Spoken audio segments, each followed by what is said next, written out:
ओम पार्वती पतये नमः। बोलिए हर हर महादेव। भगवान शंकर की जय। एक बहुत ही सुंदर सी कथा आज आप सबके सामने लेकर आए हैं। एक दिन भगवान शिव शंकर भ्रमण के लिए कहीं जा रहे थे। तब माता पार्वती बोली कि मैं भी आपके साथ चलना चाहती हूँ। तब भोलेनाथ ने कहा, देवी आप मेरे साथ मत चलिए, आपको भूख और प्यास लग जाएगी। तब पार्वती जी ने कहा, नहीं नहीं महाराज, मैं भी चलूंगी। रास्ते में पार्वती जी को भूख लगने लगी और उन्होंने भोलेनाथ जी से कहा, महादेव मुझे तो सच में भोजन चाहिए, मुझे भूख लगने लगी। शिव शंकर जी बोले, मैंने तो आपसे पहले ही कहा था कि आप मत चलिए मेरे साथ। तब भगवान शंकर और माता पार्वती वेश बदलकर एक गांव में गए। चलते चलते वह एक साहूकार के घर पर पहुंचे। तब साहूकार ने बोला, महाराज आपको क्या चाहिए? तब ब्राह्मण वेश में भगवान शिव बोले, हमें खीर खांड का भोजन चाहिए। इस पर साहूकार ने कहा, अगर खांड के भोजन चाहिए तो अपने घर में क्यों नहीं रहे? सामने का उत्तर सुनकर वह दोनों आगे चल दिए।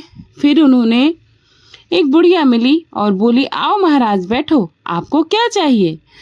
तब ब्राह्मण के वेश में भगवान शिव शंकर बोले, मेरी पत्नी को खीर खांड खाने का मन है। बुढ़िया ने कहा, महाराज मैं अभी नहीं, सिर्फ वह एक लोटा लेकर चल दी। तब ब्राह्मण ने कहा, बुढ़िया। माँ ने कहा, कहाँ जा रही हो? वह बोली, मैं दूध चावल खीर खांड लेने जा रही हूँ।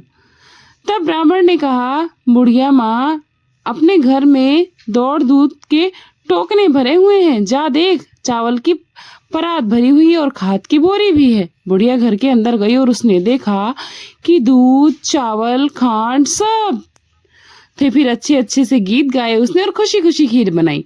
भगवान शिव शंकर और माता पार्वती जी को खीर दिया और उसके खाने के बाद बुढ़िया ने कहा, इस बची हुई खीर का मैं क्या करूं? मेरा तो कोई भी संतान नहीं है। ब्राह्मण बोले, माँ आंखें बंद करो। बुढ़िया माँ ने आंखें बंद कर ली। फिर उन्होंने कहा, अब आप खा लो। बुढ़िया ने आंखें खोल कर देखा और खीर खाए। उसके बाद उसका पूरा परिवार भरा पूरा हो गया। बुढ़िया बोली, महाराज मैं इन्हें कहाँ रखूं? तब ब्राह्मण वेशधारी भगवान ने जो झोपड़ी को हल्की सी लात मारी और झोपड़ी देखते ही देखते महल बन गई।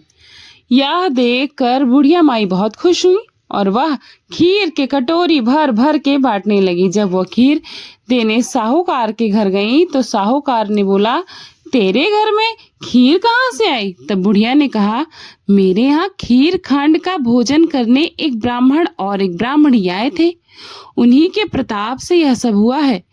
तब साहूकार ने कहा, मेरा धर्म तेरे घर कैसे गया? मेरे पास तो कुछ भी नहीं रहा, कहाँ है वह ब्राह्मण और ब्राह्मणी? तब बुढ़िया माँ ने कहा, वह दोनों अभी अभी मेरे घर से निकले हैं। और फिर साहूकार ने भाग भाग कर उनको ढूंढने की कोशिश की। रास्ते में उनसे वो दोनों ब्राह्मण ब्राह्मणी मिल गए और बोले, मोड़ा मोड़ी ठहरो, मेरा धन उस बुढ़िया के पास कैसे पहुंचा और आप उन्हें क्यों दे गए? तब ब्राह्मण वेशधारी महादेव ने कहा, तूने नौकरी तेरे ना हो गई, तूने हाजिरी उसके यहाँ हो गई, मैंने तो तेरा उठाया और ना ही किसी को दिया। फिर साहूकार ने ब्राह्मण और ब्राह्मणी के पैर पकड़ लिए और बोले, महाराज मुझे ऐसी नौकरी नहीं चाहिए, मेरी गलती माफ कर दो, मुझे कुछ तो दे दो। साहूकार के इतना रोने पर कहने पर ब्राह्मण और ब्राह्मणी बने हुए भगवान और माता पार्वती ने अपने साक्षात रूप में उन्हें दर्शन दिया और कहा, अच्छी तेजी लड़ी में जी रहेगा, तेल घड़ी में तेल रहेगा, काम तेरा रुके ना और धन तेरा जुड़े ना। इतना कहकर भगवान भोलेनाथ और माता पार्वती अंतर ध्यान हो गए।